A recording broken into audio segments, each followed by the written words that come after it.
Profesor, vamos a ver, esperando esta entrevista. Un placer siempre, Satoki, estar en contacto contigo, una persona de mi afecto. Don Roosevelt, primero, ¿cómo afronta la situación que está viviendo el planeta con este tema del coronavirus? Bueno, realmente es una especie de parálisis general donde las distintas disciplinas están ideando fórmulas para mantenerse de alguna manera vigente en el gusto del público, haciendo una especie de remembranza de momentos, pero revivir historias no es lo mismo que vivir el presente, de manera que mucha gente está pensando en lo que se llama eSports ahora como una manera de dar oportunidad, ¿no?, a que el público disfrute de una competencia, aunque sea de manera electrónica, pero que sea actual. O sea que usted ve bien eso que ha hecho la Liga, la NBA, por ejemplo, con el NBA 2K, la competencia de Hoops, las grandes ligas también vienen con algo semejante. Bueno, es la única manera que ellos pueden paliar la situación que se ha presentado, que realmente ha tomado por sorpresa no solamente al mundo del deporte, ha tomado por sorpresa a la colectividad general, a los negocios, a todo en los Estados Unidos, que es el centro, vamos a decir, de los negocios mundiales. Pues fíjate lo que está sucediendo, que en este momento la mayor cantidad de víctimas letales se han producido en ese país, que hasta el día pasado estaba hablando de 2 semanas de posposición de temporada de los distintos deportes, y ahora mismo pues hay una incertidumbre mayúscula acerca de cuándo, cómo y dónde se podrá otra vez reiniciar la actividad, pensando que muchos están pensando en estadios cerrados, o sea, estadios sin público, otros con alguna alineación o realineación de ligas, en fin, buscando alguna idea de cómo pues sortear estas dificultades actuales que parece que todavía tomarán algunos meses. República Dominicana, 3.100 y algo de casos confirmados. En el último boletín, Salud Pública habló de 200 nuevos casos. ¿Cree usted que el gobierno ha asumido con compromiso esta situación de pandemia en República Dominicana, o cree usted que el ciudadano dominicano no ha captado las órdenes del Ejecutivo? Bueno, me parece que se ha puesto de manifiesto. Yo creo que en sentido general el gobierno dominicano ha tomado, vamos a decir, no previsiones, sino provisiones, porque en realidad no creo que habían previsto todo como para que sucediera, o sea, anticipándose a esto que ha sucedido.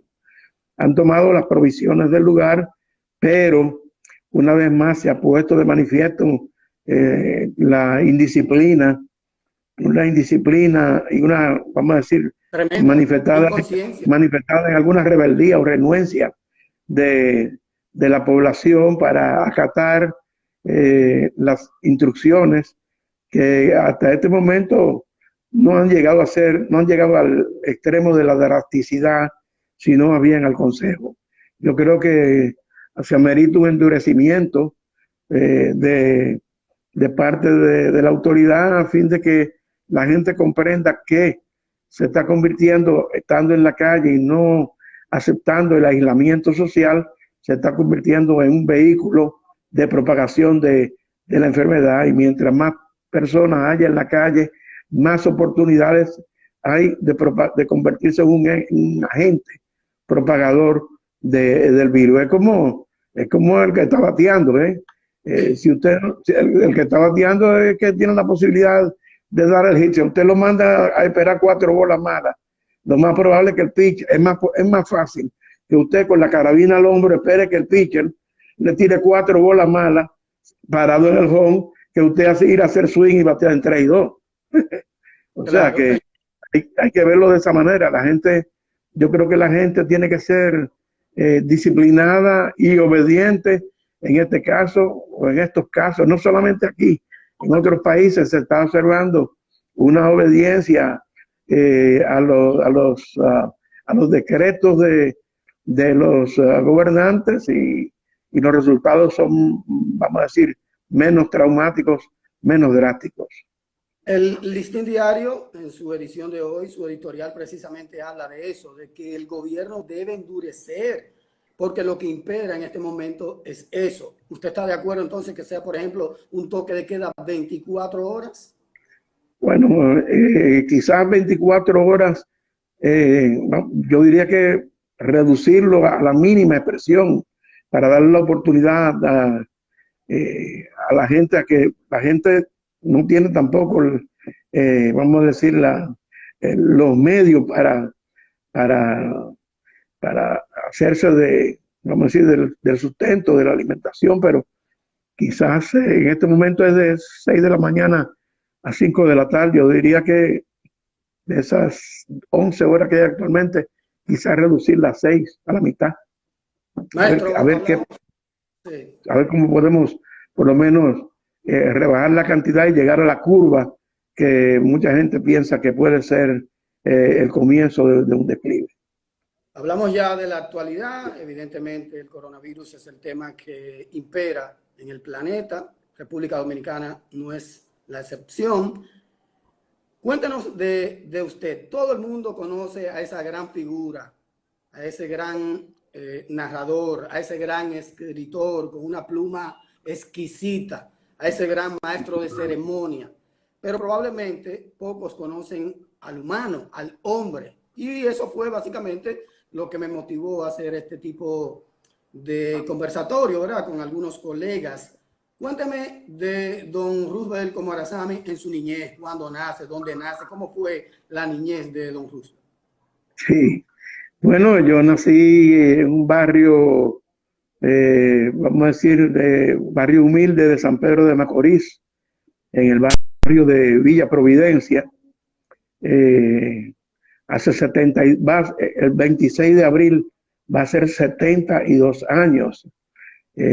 Todavía me conservo con cierta fortaleza, vamos a decir, para trabajar. Demasiado bien. Entonces, bueno, pues viviendo en San Pedro de Macorís, rápidamente mi padre fue nombrado en el Consulado Dominicano en Puerto Rico y nos fuimos a vivir a San Juan, Puerto Rico, específicamente a Santurce. Mi papá fue nombrado agregado de prensa del Consulado Dominicano y entonces mi primera infancia pues transcurrió ahí en Puerto Rico. Pero yo no fui a la escuela en Puerto Rico porque a los 4 años, cuando yo tenía 4, en 1952, regresamos ya a la República Dominicana otra vez y nos mudamos en Ciudad Nueva, más bien en la zona Intramuros, en la calle José Gabriel García.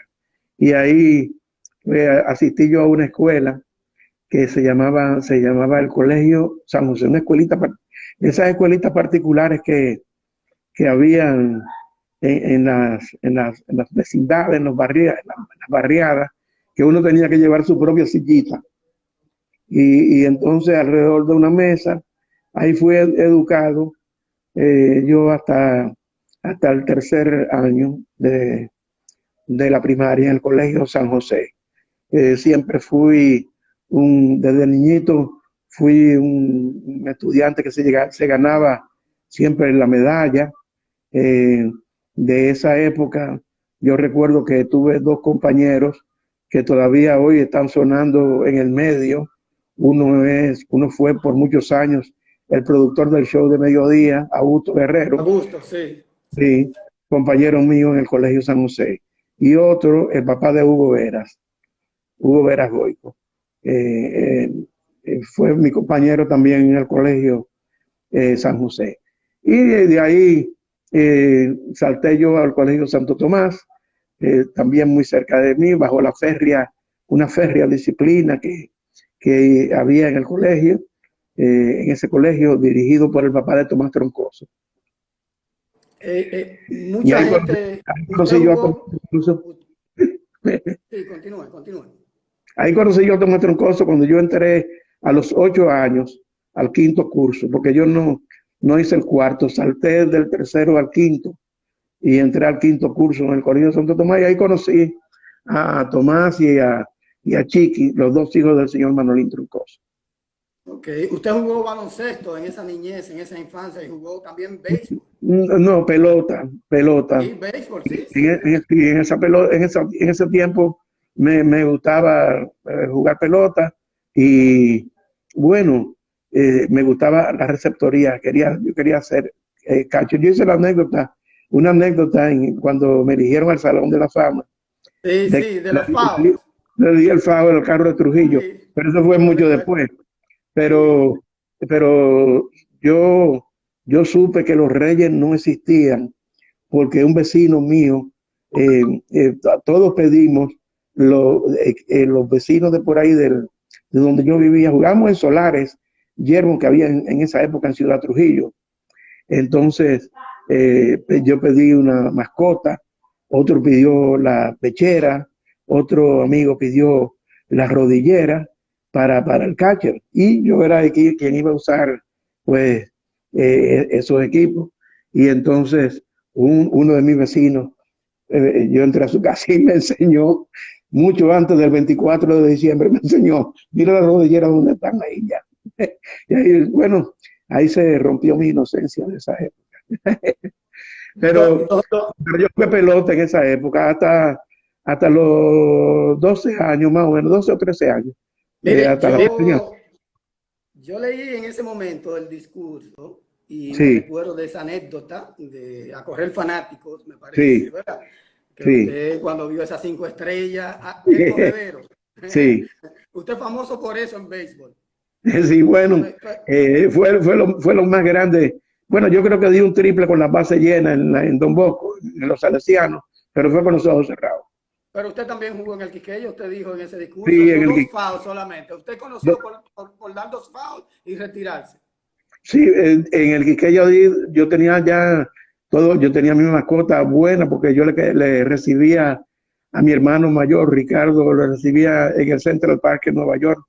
eh, en, y cuando él venía, él era pitcher y yo su catcher predilecto desde muchacho, pero, pero yo era muy mal bateador. Y entonces, digo, muy mal bateador, en los barrios yo era buen bateador, pero cuando llegamos ya a esos niveles, no es lo mismo porque los pitchers no son iguales.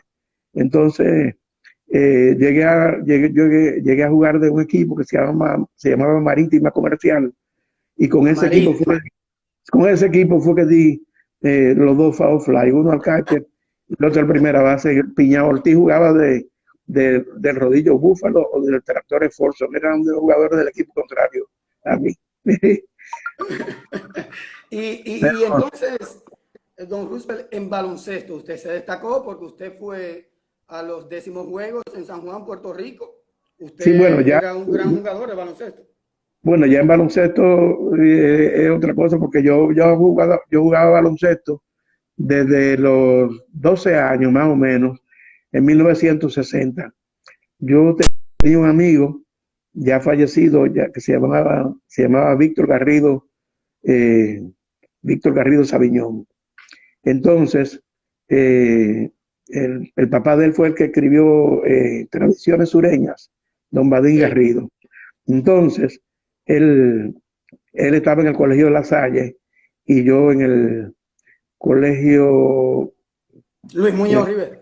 no, en el colegio Don Bosco. Yo en el Muñoz iba a jugar, pero no era alumno de ese colegio. Y entonces él me llevó en barra, en bicicleta una noche que jugaba el colegio La Salle contra el centro de la Escuela de Artes y Oficios. Y entonces ahí vi yo jugando a Faisal Abel. Wow. Entonces, cuando yo vi jugar a Faisal Abel esa noche, yo dije, Antes del esto es 77, me imagino, ¿verdad? el 60, Sí. 1960. Y yo dije, no, esto es deporte del que yo voy a jugar. Y fue la persona, el jugador en quien yo, vamos a decir, tuve inspiración para iniciarme jugando.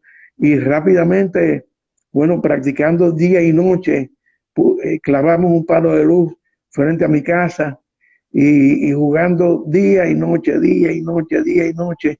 Bueno, fui haciéndome jugador y llegué al Auditorio Eugenio María de Hostos ya como un jugador, vamos a decir, entre los muchachos pequeños de menor edad, de los jugadores, vamos a decir, más importantes.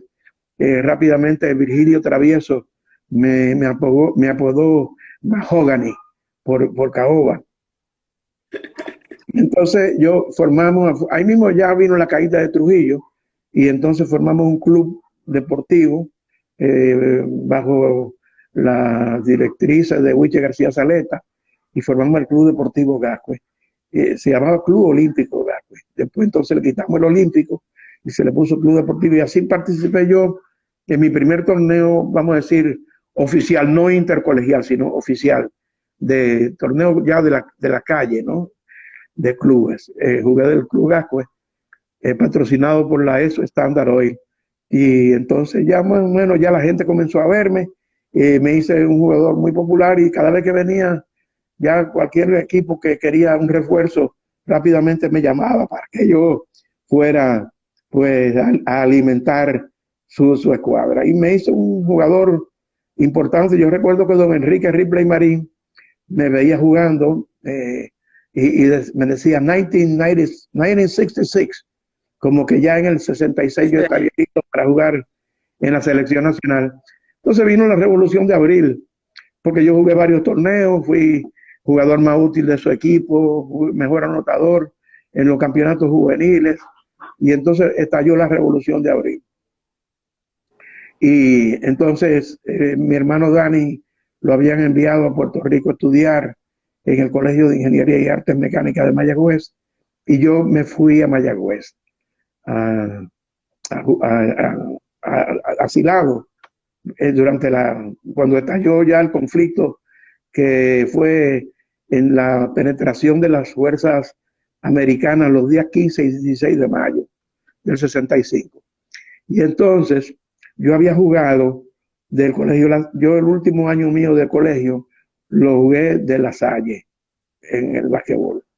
Entonces me habían visto alguna gente de Puerto Rico y cuando yo llegué a Puerto Rico, un sacerdote, me escapé un día de Mayagüez, me fui a Santurce con unos pocos pesos en el bolsillo y fui a un oratorio que se llama el Oratorio de los Salesianos de Don Bosco en Carpenter Road. Y ahí llamé a un amigo, dirigente del basquetbol de Puerto Rico, llamado Cristóbal Tato Colón. Y él me recogió y había dirigido un equipo aquí que vino a jugar, se llamaba Villa Nevares, había visto más o menos la clase de jugador que yo era y me llevó a la Universidad de Río Piedras.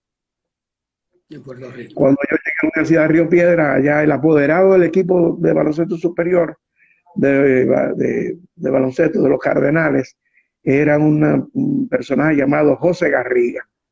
Entonces Garriga me vio y me dijo que me quedara en San Juan.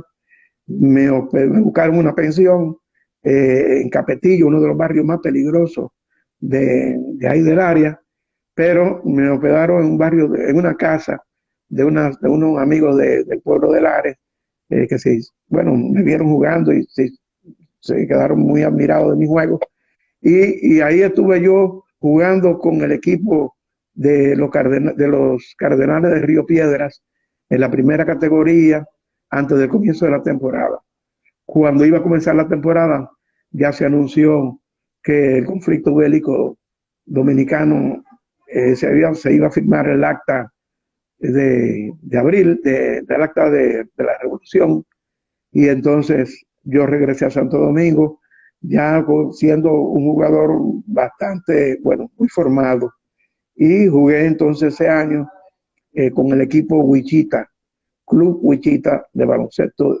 Fui capitán de ese equipo y ganamos el torneo. Y de ahí ya salté a la selección nacional. Ese es más o menos de esos años. Se puede inferir, de acuerdo al nivel que usted alcanzó en ambos deportes, que el baloncesto es su deporte preferido. Claro, yo en la universidad antes yo había, vamos a decir, saltado, principalmente salto. Yo había hecho algo de salto con Jaime Capejón Díaz, y yo tenía un gran salto. Y había hecho algo de salto, pero el atletismo no era algo que fuera, vamos a decir, de mucho atractivo para mí. Me habían hablado Mújica, José Mújica, un compañero, quería hacerme portero de uno de los equipos de fútbol. También fútbol, sí, pero bueno, un atleta completo. Sí, entonces, pero terminé yo en realidad el baloncesto era una pasión. Yo había asistido a unas clínicas de uno de los hombres más, vamos a decir, de los instructores más cotizados de los Estados Unidos, se llamaba Claire B. Y yo tenía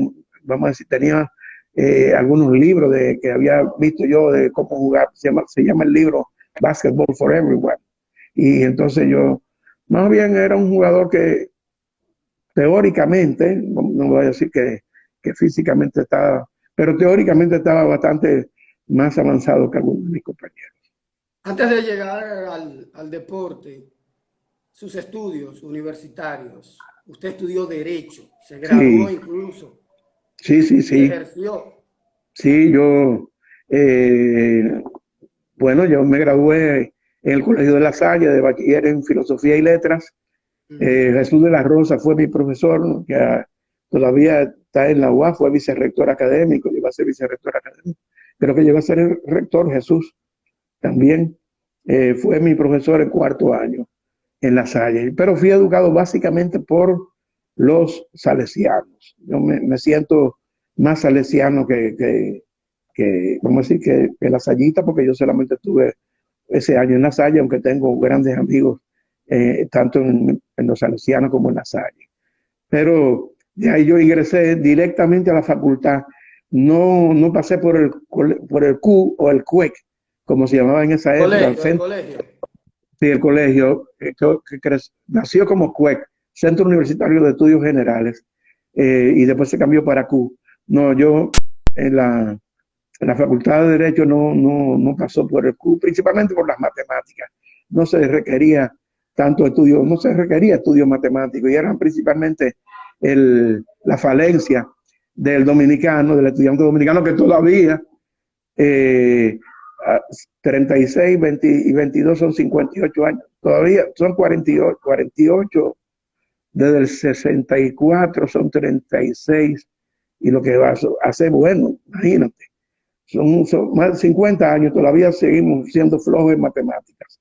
Sí. Y entonces yo, que lo que sé es sacar numeritos de béisbol por medio de carrera limpia, pues entré directo a la facultad.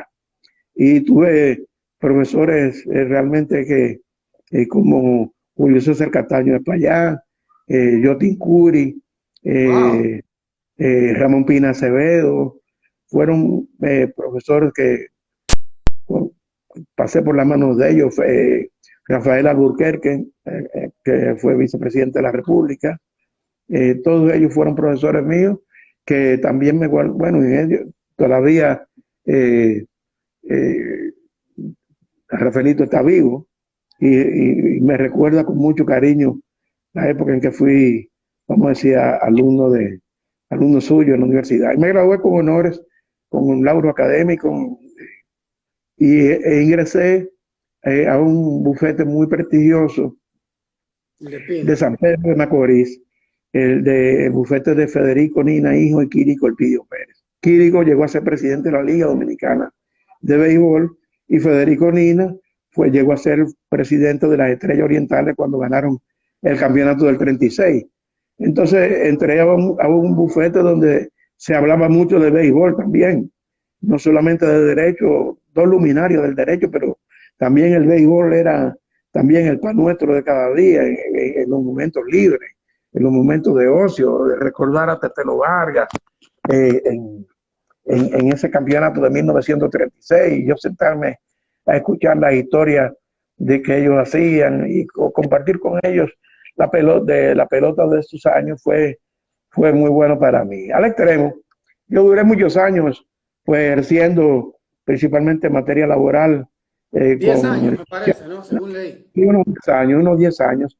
Pero entonces sucede, yo hice el cuento en el día de la, el día de la exaltación, sucedió que la gente me veía más como cronista deportivo que como abogado. Entonces, sucedió que un día, yo temprano me tocó representar a la oficina de nosotros en una audiencia en la Corte de Apelación de Santo Domingo. Y entonces era el primer turno del rol de audiencia. Y ya yo estaba, bueno, temprano arriba, en los estrados, cuando subieron los jueces. El tribunal estaba presidido por el magistrado Víctor Garrido, hijo de Víctor Garrido Puello, que fue secretario de Educación en tiempos de Trujillo. Y entonces, una persona, de esas personas campechanas, cuando subió, antes de abrir la audiencia, lo primero que me dijo fue: Rubén, qué juegazo tiró Mario Soto anoche. Y entonces, bueno, todo el mundo se dijo. Y yo dije, para la crónica.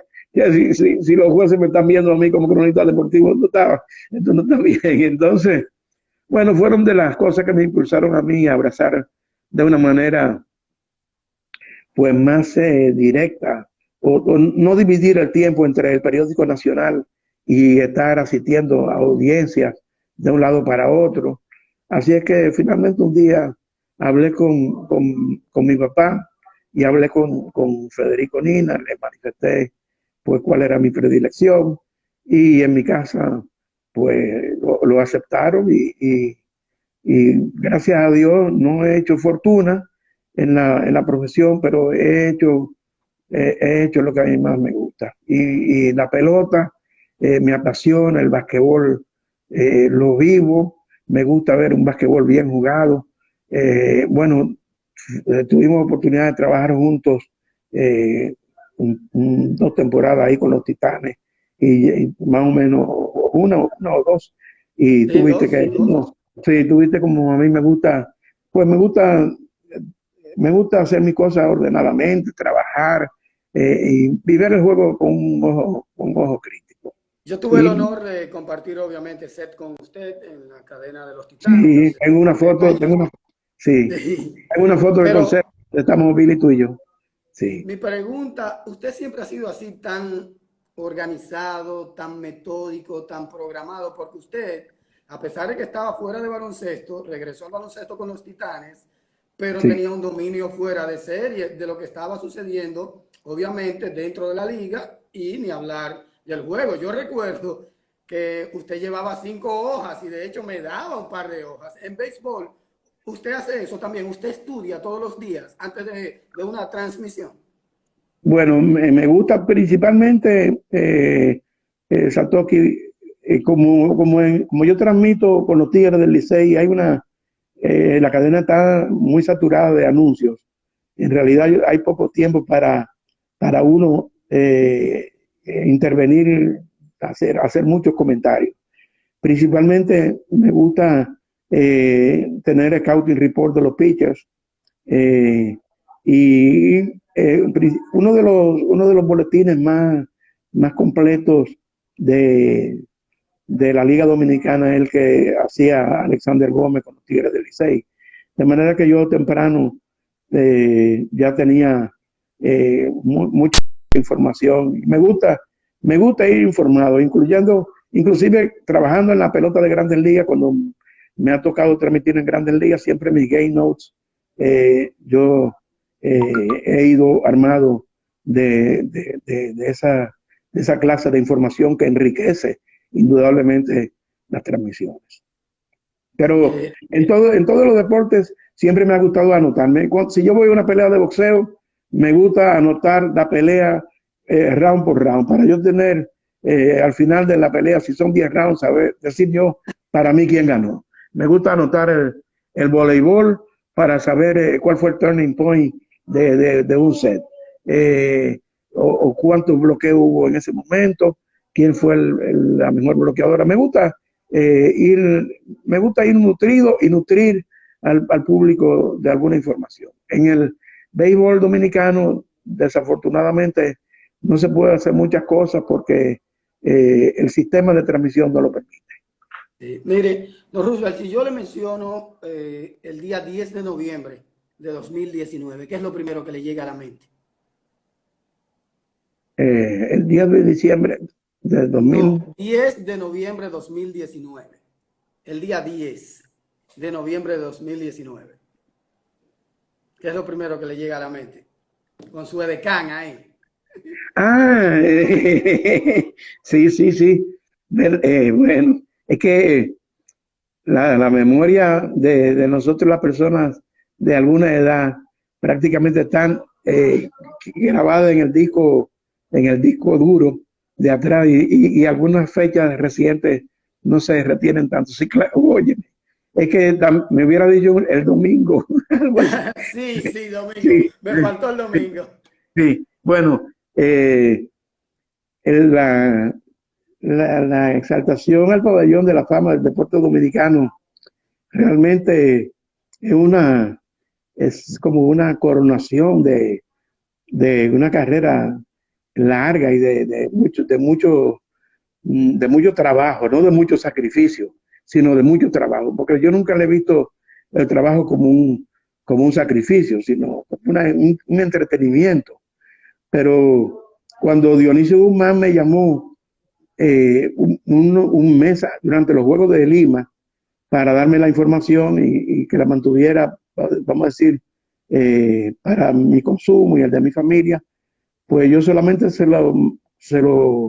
lo confié a mi familia más cercana, no ni siquiera a mis otros familiares, para evitar que se difundiera la información. Yo me llené de júbilo, aunque yo no soy, vamos a decir, más bien, no soy esa persona tan expresiva en, en los sentimientos, pero vamos a decir, para mí adentro sentía una gran satisfacción de poder unir mi nombre, quizás no, lo que no pude hacer deportivamente, porque como yo dije ese día, yo fui un estudiante atleta.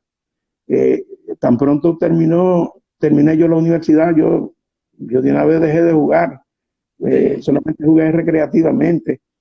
Entonces sentí que de alguna manera Dios me había premiado, eh, dándome, dándome el privilegio de llegar al pabellón de la fama por vía del periodismo deportivo y de ser un profesor de las actividades del deporte. Así que yo ese día pues me sentí realmente, bueno, abrumado por tantas cosas buenas que me decía la gente, pero fue uno de los días más felices de mi vida. No hay duda de Bueno, eso, y yo no lo voy a olvidar.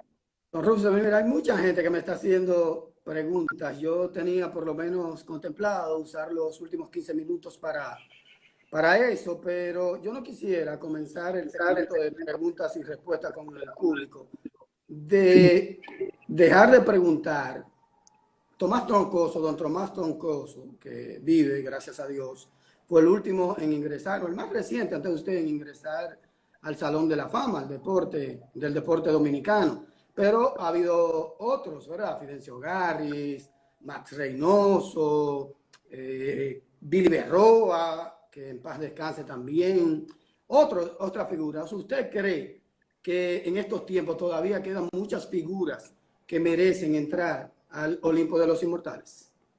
Bueno, yo creo que igual que como los peloteros, como los basquetbolistas, como los atletas, como los voleibolistas, eh, hay un grupo de cronistas, periodistas deportivos que tienen muchas condiciones, que tienen, vamos a decir, el conocimiento técnico, y otros también tienen la cultura para comunicar con fidelidad y belleza lo que sucede en el terreno. Yo creo que sí, que hay muchos muchachos jóvenes que vienen subiendo, y otros no tan jóvenes, No tan joven. que vienen, que muestran, vamos a decir, condiciones. Yo no quiero mencionar nombres porque Sí, sí. quizás con eso, pues primero, lo haría sentir muy en las nubes, y me gusta que la gente siempre tenga los pies sobre la tierra. Y otros, yo creo que ellos mismos saben quiénes son, van a tener esa oportunidad de recorrer el pasillo del teatro del Pabellón de la Fama del deporte dominicano. Durante su discurso de ese domingo al que hago alusión, usted, al final de su discurso, hizo una recomendación a los jóvenes periodistas. Me voy a citar, con su permiso, me voy a permitir, con su permiso, sí, citarla. A las generaciones de periodistas presentes y a la del porvenir, las exhorto a no dejarse arropar por los avances tecnológicos que llegan a pasos acelerados mediante el estudio permanente bajo la consigna de que lo más importante es lo que uno aprende después que cree que sabe. ¿Me podrías usted desglosar ese párrafo, ese mensaje a los jóvenes a propósito de que aquí hay muchos cronistas? Veo a Víctor Báez, que está agradecido de unos consejos que usted le dio. Alberto Rodríguez está ahí. Héctor Gómez, que le hace una pregunta que se la voy a hacer más adelante. En fin, hay unos cuatro cronistas. Bueno, cuando dije después que cree que sabe, es porque a mí me pasó eso, que yo una vez creía que yo sabía. Y entonces por eso uno aprende de lecciones y de errores. Y eso me sucedió a mí con mi padre, que una vez estaba tratando de explicarme algunas cosas del periodismo, y cuando yo le dije que ya yo sabía, él me dijo, espérate, que una vez salió la abeja con la avispa de paseo, y la avispa le preguntó a la abeja que cómo se hacía la miel, y la abeja comenzó a explicarle y le dijo que primero tenía que hacer un panal. Y cuando la avispa escuchó eso, dijo, ya yo sé, o sea, creía que sabía.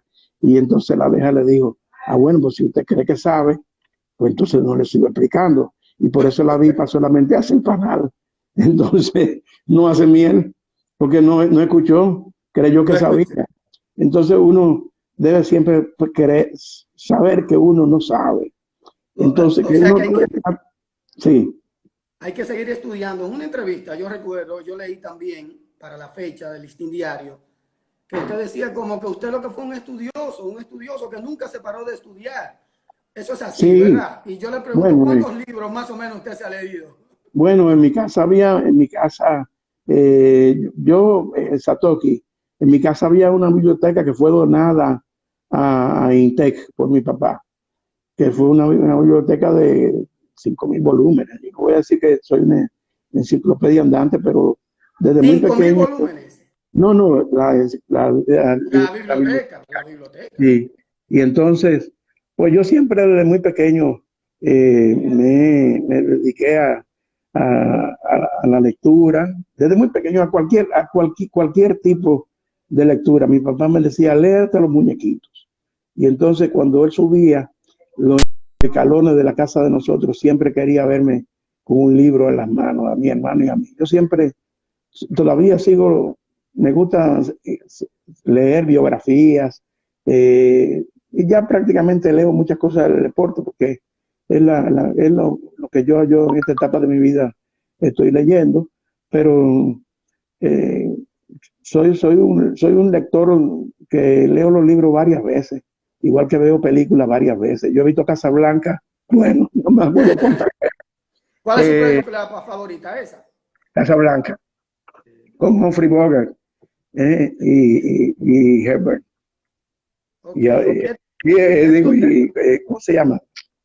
Eh, Humphrey Bogart y sí, yo conozco, yo sé Ingrid de Bergman. Joffrey. Ingrid Bergman. Sí, Héctor Gómez pregunta a don Roosevelt sí.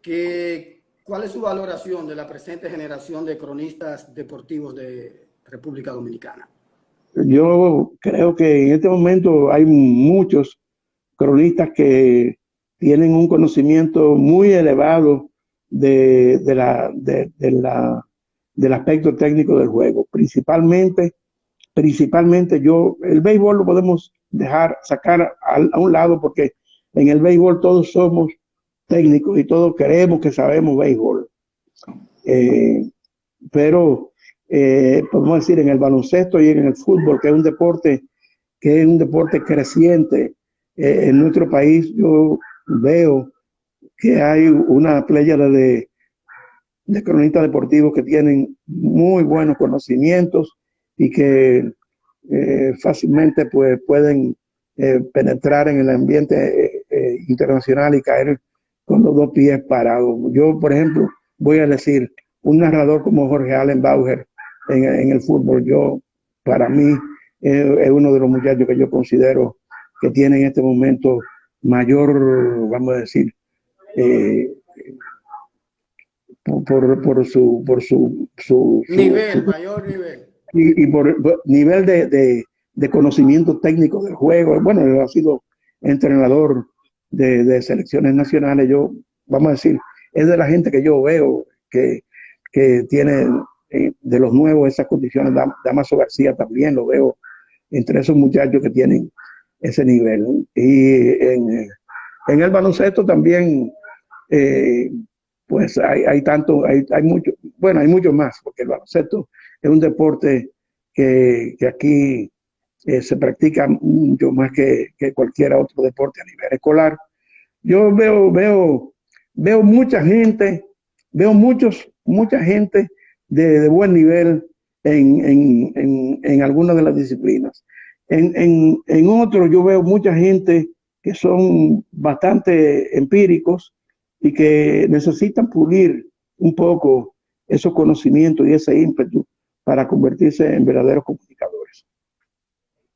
Esperar un poquito más y ser más pacientes, ¿verdad? Sí, sí, sí, pulir un poco sus condiciones, porque a veces yo los escucho y me doy cuenta de que sí están al día, pero necesitan pulir un poco las aristas. Sí. Don Roosevelt, César Marchena, colega nuestro, también compadre mío, dicho sea de paso, pregunta de quién más aprendió en la crónica, o sea, su influencia en la crónica. Bueno, yo diría que de Félix Acosta Núñez. Salón de la Felia, Fama también, ¿no? sí, Félix Acosta Núñez fue quien me orientó en esos primeros pasos. eh, y de Felia Costa Núñez en la prensa escrita y de Tomás Troncoso en vamos a decir, en la radio. Porque eh, de Félix, aunque era mucho más, era un hombre polifacético, porque Félix escribía, tenía mucho humor, era muy creativo, y yo me gustaba mucho la manera como Félix era bien creativo también en las transmisiones, pero Tomás fue que en la radio, pues me dijo, vamos a comenzar siguiendo el pitcher. Después que él se dio cuenta de que yo tenía conocimiento vamos a decir, del juego. Yo había sido catcher hasta el nivel universitario, vamos a decir, de facultad, y era la posición que yo jugaba. Entonces, es una posición que te enseña mucho, por lo menos ver la trayectoria de los picheos y tú sabes qué cosas pedir en algunos conteos. No de una manera profesional, pero prácticamente es una posición que enseña mucho el juego. Entonces yo seguí mucho eso, por eso alguna gente dice que yo a veces adivino lanzamientos, sigo mucho los pitchers y en las transmisiones yo, por eso, eso me da un poquito de ventaja. Mi hermana pregunta que si es cierto que usted jugó con los hermanos Alou en La Salle. Con los hermanos, Aló. no. Con los hermanos Valdés, hijo de Rafael Valdés, jugué en el Colegio Don Bosco. Hijo de Rafael Valdés, que fue fundador de la Federación de Peloteros Profesionales. Jorge Ok. José y Toby Valdés. Cristóbal Valdés, el arquitecto. Los Alou no, los Julio, Alou, sí, los ok, Alou pero no con son los mucho Aló. mayores. No, los Alou son mucho mayores que yo.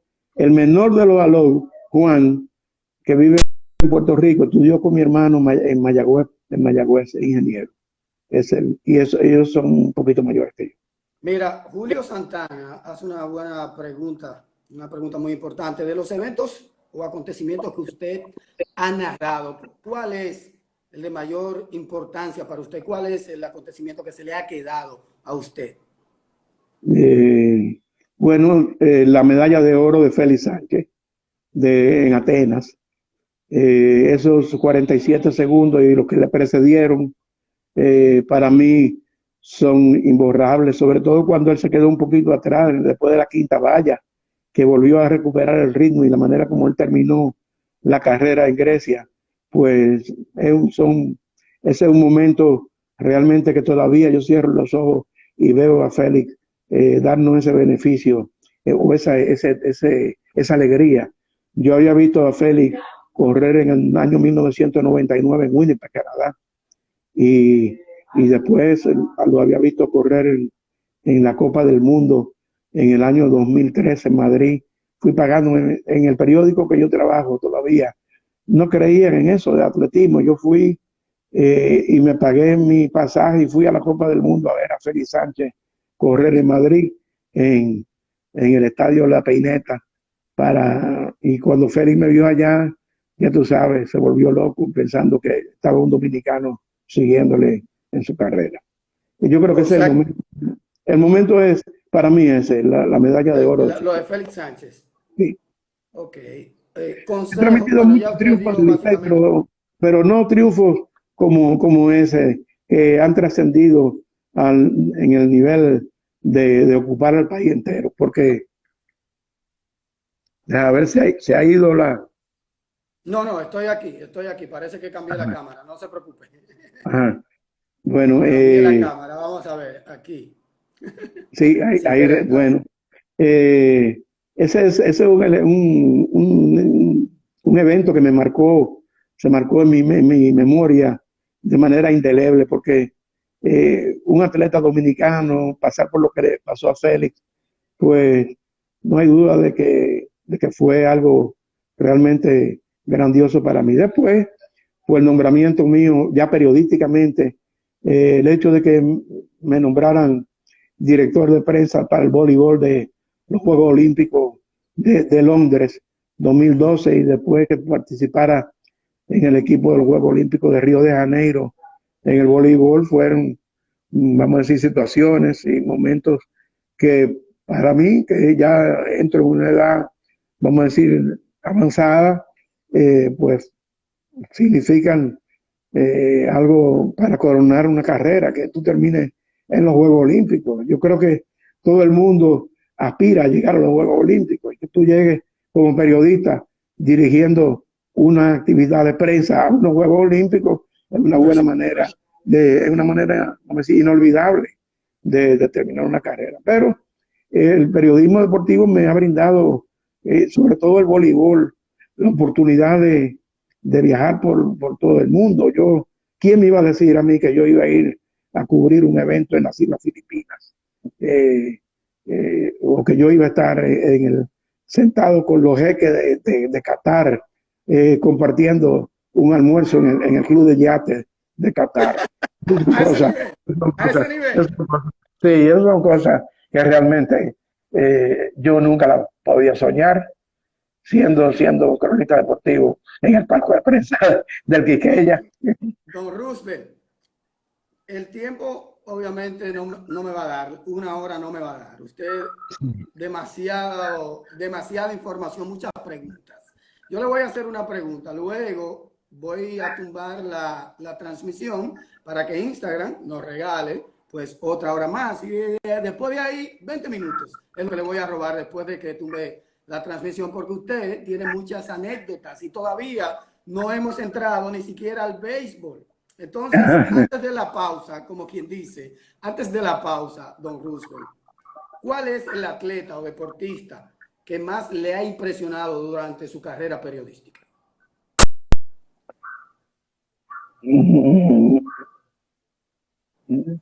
Si vamos a decir en el béisbol, Sí. yo diría que el pitcher más impresionante, para no dividirlo entre pitcher y bateador, el pitcher que más me ha impresionado a mí es Tom Seaver. Tom Seaver. Tom Seaver. Y el bateador y jugador que más me ha impresionado, Willie Mays. Willie Yo Mays. vi a Mays, aunque yo vi a Mays ya yo había visto a Mays jugando en el año 62, que lo vi joven, pero yo siendo también muy joven, yo de vacaciones en Nueva York. Después lo vi en los años ya finales de su carrera con los Gigantes de San Francisco y después con los Metropolitanos de Nueva York en su último año. Recuerdo que hay una foto por ahí que no se me ha extraviado, que la tomó Teodoro Martínez, donde yo estoy con Mays y su uniforme número 24 colgado en una percha, que tiene mucho significado, vamos a decir, es muy subliminal porque muestra ya a alguien colgando la camiseta. Y ese fue Usted mencionó a Tom Seaver. Tengo entendido que usted tiene una anécdota por ahí de Tom Seaver y Manny Mota. Dije que Manny Mota le dio un palo enorme. ¿Usted la recuerda? Bueno, yo la recuerdo mucho porque yo participé en esa avenida de los Dodgers y los metros a Santo Domingo, porque José Tejeda, un gran amigo, ya instalado en Nueva York, fue quien trajo a los metros y los Dodgers a jugar aquí, y que Mota saliera de emergente en el rol que siempre lo